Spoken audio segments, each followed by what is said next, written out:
magtatayo.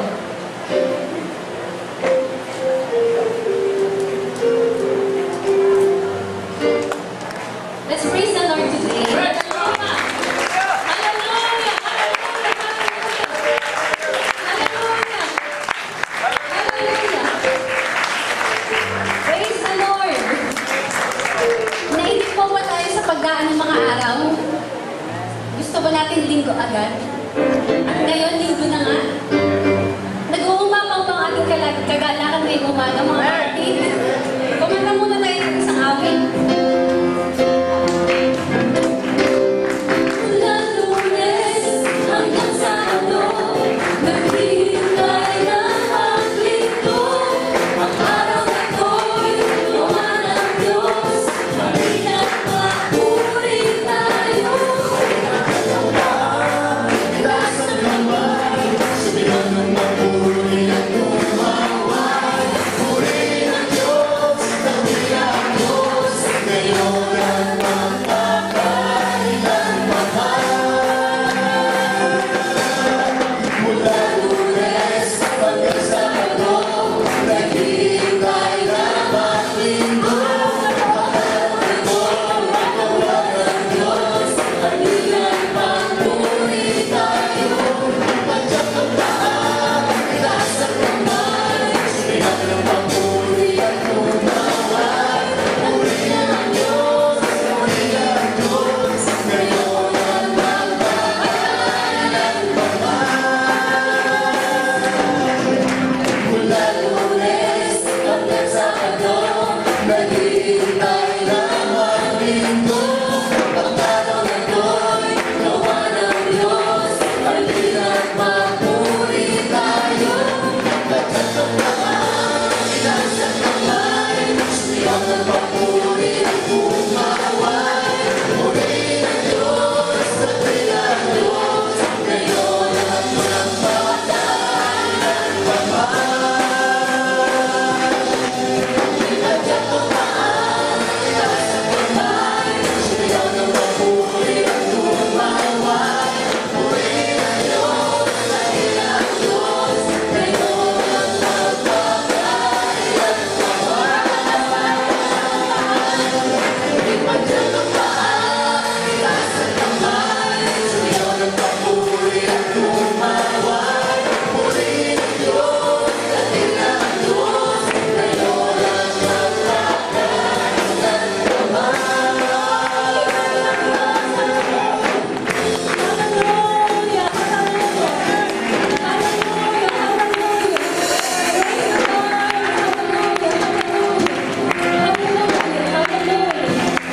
Hallelujah! Habang bubuksan po natin ang ating Biblia sa Isaiah, chapter 40, verses 27 to 31. Isaiah 40, verses 27 to 31. Ang sabi po, Bakit sinabi mo?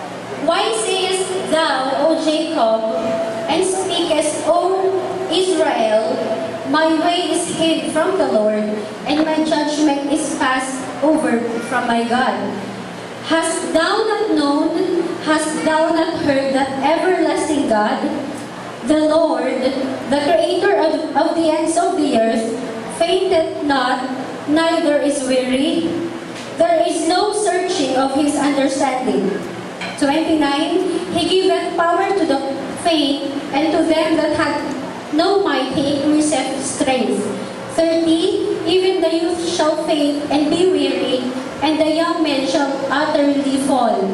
31, but they that wait upon the Lord shall renew their strength. They shall mount up with wings as eagles. They shall run and not be weary, and they shall walk and not faint. Pagkabasa pa lang ng salita ng Diyos, may kakaibang lakas na kagad na dumaloy sa ating pagkatao. Hindi naman niyo po ba yung mga kapatid? Pwede po tayong panunod ng mundo.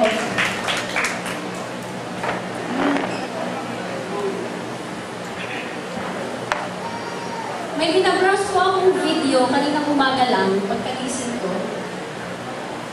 May nakita po akong video tungkol sa isang testimony ng isang tao. Ang pangalan niya is Paula Salvosa, if I'm not mistaken. Siya po yung babae sa Amalayer video. Familiar po ba kayo doon? Yung naging viral na video ng Amalayer, nakausap niya yung Lady Guard. Ang title po ng video, Amalayer, The Untold Story. Sinabi niyo po yung story behind, yung mga naunang nangyari bago yung video. Ang sabi niya, very good, no guard. So, sinesin niya. Dumako yung video sa tanong kung kumusta na siya ngayon. Kumusta siya after yung video. Sabi niya, hindi siya makalabas. Hindi siya makapunta sa school. Isang linggo siyang absent. Kasi may point na hindi ayaw siyang pasakayin sa train ng mga tao. May mga at maraming instances na binabastos talaga siya ng mga tao. At sabi niya, gusto daw niyang palitan ang kanyang pangalan. Iyak daw na siya ng iyak sa daddy niya. Estudyante pa lang to, graduating. Iyak daw siya ng iyak sa daddy niya. Sabi niya, gusto ko nang papalitan yung pangalan ko. Tsaka gusto kong tumira sa malayo-malayo. Yung walang makakakilala sa akin. Dahil ginan siya ng mga tao sa video, at aminin naman natin may pagkakamali din siya. Kung dahil sobrang sumikat siya sa buong Pilipinas, ganun ang impact sa kanyang buhay. So nasa point siya na parang drain na drain ng energy niya ng circumstance na yun sa kanyang buhay. Likewise, hindi man tayo nagagawa na ganun mga video, meron tayong mga pinagdadaanan na mas matitindi pa kaysa sa pinagdaanan ng batang ito. Pwedeng ang ating sitwasyon sa kasalukuyan ay nagde-drain ng ating energy. Yung parang pagod na tayo. At minsan, dahil matagal natin itong dinidil ang sitwasyon na ito, iniisip natin, parang hindi naman nakikita ng Panginoon kung anong sitwasyon naroon ako ngayon. Mayroon ang pangako sa atin ng Panginoon ngayong umaga. Ang sabi dito sa Isaiah 40, sa 27 muna, Why sayest thou, O Jacob, and speaketh, O Israel, my way is hid from the Lord, and my judgment is passed over from my God. So meron dito pagtatanong, bakit parang hindi nakikita ng Panginoon ang aking daang nilalakaran? Hirap na ako. Hindi man lang niya nakikita kung nasa saan ang gano'n. Meron din pagtatanong. Pero sa chapter 28, ano po ang sagot? Hast thou not known, hast thou not heard, that the everlasting God, the Lord, the Creator of the ends of the earth, fainteth not, neither is weary. There is no searching of His understanding. Ang Panginoon ay makapangyarihan. He is all-powerful. He is an all-knowing God. Pero minsan bilang tao, hindi natin maiwasan na sukatin ang Panginoon. Sinusukat natin siya dahil nag-aaral tayo ng Bible. Sinusukat niya ang ating kapangyarihan. Pwedeng ang sukatan natin sa Panginoon ay malaki talaga. Pero still, binibigyan pa rin natin ng measurement ng Panginoon. Ang sabi ng Bible, huwag doon natin yung gagawin. Kasi hindi natin masusukat ang Panginoon. Amen! Dahil tayo bilang tao, ang kaisipan natin ay hindi kaisipan ng Panginoon. So, unknowingly, nililimitahan natin ang kayang gawin ng Panginoon sa ating buhay dahil ina-underestimate natin ang kanyang kapangyarihan. Kaya kung ngayon, may sukatan ka pang dala-dala sa Panginoon, Lord, alam kong ikaw ay mas malaki sa aking problema kasi nakita ng isang barko. Ang liit ng barko para sukatin ko ang Panginoon. Pero sa sobrang laki ng Panginoon, walang sukatan pwedeng ikumpara. Kaya kapatid, tanggalin mong sukatan sa Panginoon. Ang Panginoon ay Panginoon na hindi napapagod. Panginoon na hindi nagsasawa. At lagi natin tandaan na sa Bible, ang dealing niya sa bawat isa sa atin ay personal. Hindi to general, hindi kayong mga anak ko, mahal ko kayong lahat. Hindi ganun. Siya ay, Sister Des, mahal kita. Sister Deca, alam mo, pinagdadaanan mo, mahal kita. Ganun siya. Personal. Alam niya ang bawat detalye ng ating buhay. Kahit libo-libong tao sa mundo, pero kilala niya ang bawat isa. Kahit ang hibla ng ating buhok, alam niya. Alam din niya kung ilang hibla ang nalalalan tuwing umaga tuwing tayo maliligo. So, hindi tayo dapat magkaroon ng pagtatanong. At ano po ang pangako sa mga sumunod na verses? He giveth power to the faint, and to them that had no might, He increaseth strength. But they that wait upon the Lord shall renew their strength. They shall mount up with wings as eagles. They shall run and not be weary. And they shall walk and not faint. Si Apostle Paul po, kung titignan natin ang kanyang buhay sa Bible, ang kanyang buhay ay punong-puno ng paghihirap. Parang yung nararanasan natin paghihirap ngayon, hindi yun may kumpara sa mga paghihirap na nararanasan ni Paul. Ganon ang kanyang dinana sa kanyang buhay. Pero makikita rin natin sa Biblia na meron pa rin siyang childlike attitude towards God. Bakit? Kasi tinake advantage niya yung yung access niya sa unlimited power ng Panginoon. Yung strength bilang tao, in exchange niya sa strength ng Panginoon na ibinibigay sa Kanya. So kung sa ating ganang sarili, hindi natin makakayanin ang lahat ng bagay. Pero kung ang ating lakas ay i-exchange natin sa lakas ng Panginoon, that same power na naghati sa pulang dagat, that same power na nagpagaling sa mga may sakit, that same power, kaya siya nabuhay na mag-uli. Na-imagine ba natin kung gano'ng strength meron tayo? Kaya hindi po tayo mag-realize sa sarili natin kalakasan sa pag-deal ng ating sitwasyon. Ito ay iaalay natin sa Panginoon. At Lord, kailangan ko ng lakas mo ngayong umaga. Ang sabi sa mga verse, they that wait upon the Lord. So tayong mga umaasa, tayong mga nag-e-expect, tayong mga naghihintay sa Panginoon, ang pangako ng Panginoon, they shall walk and not faint, they shall run and not be weary. So panghawakan natin ang pangako yun.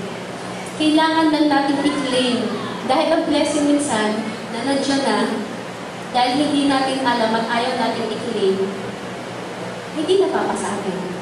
So ngayong umaga po, gusto kong ipaalala ng Panginoon na hindi siya nakakalimot.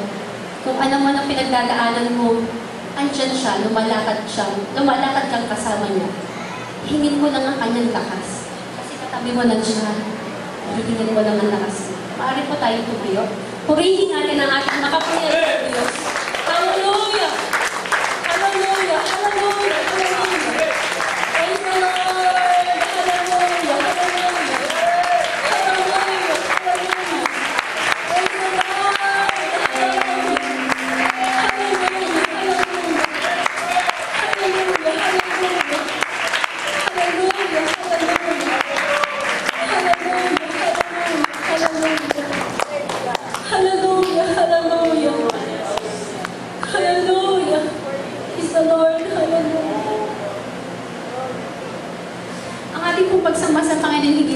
Sa ating nararamdaman.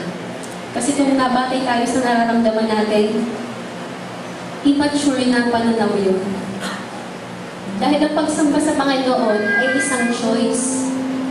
Piliin natin kayo na sambahin ng Panginoon. Kahit ayaw ng ating laman, piliin natin siya sambahin. Kahit kapag naman na ating buong kailan sa kapagalan, piliin natin piliin sa sambahin. Hallelujah! Hallelujah.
namin sa Panginoon. Lord, salamat po sa pagpapaalala. Salamat sa pagyakap ngayong umaga, Panginoon. Salamat sa assurance, Lord, na kailanman hindi mo kami iniipang mag-isa. Lord, ang kalakasan na tuloy-tuloy ko kayo ay hindi sapat upang mapagtagumpayan ang mga sirkumstansya ng buhay na nararanasan namin, Panginoon. Kami man po ay nasa kasaganaan, Panginoon, nasa kahinaan ng Lord. Pero Lord, wag mong hayaan na kung nasa mga sitwasyon kami ngayon, Panginoon, ito ang maglayo sa amin sa iyong presensya. Lord, bagkus Lord, hindi namin ngayon umaga, Panginoon, ang kalakasan mo na itapo ko sa bawat isa sa amin, Panginoon. Hindi namin kaya mag-isa, Panginoon. Kailangan ka namin sa aming buhay. Kaya Lord, katulad ni Apostle Paul, O God, humihingi kami, Panginoon, ang kalakasan ng gagaling sa iyo, Panginoon. Ang parehong kapangyarihan, Panginoon, na nabasa namin sa Biblia, Panginoon. Ang parehong kapangyarihan na nagpagaling sa may sakit. Ang parehong kapangyarihan na laging gumagabay sa amin, Panginoon.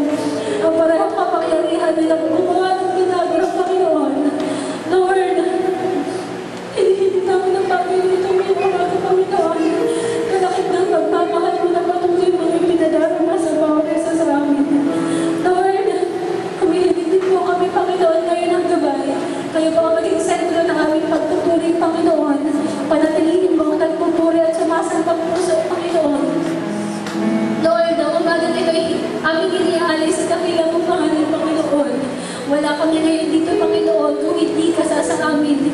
Kaya Lord, pumagitna ka sa amin, Panginoon. Kaya nga pagtitipong ito ay para sa iyo, Panginoon. Alisin mo ang mga bagay na magwawalay sa aming atensyon sa iyo. Pagkus, Lord, hayaan niyo na maituon namin ang aming atensyon sa iyo lamang ngayong umaga. Habang ang lahat ay hinihiling namin sa dakilan ng pangalang Jesus. Amen. Hallelujah. Hallelujah. Praise the Lord. Hallelujah. Hallelujah. Pwede po tayo panandali ang umupo.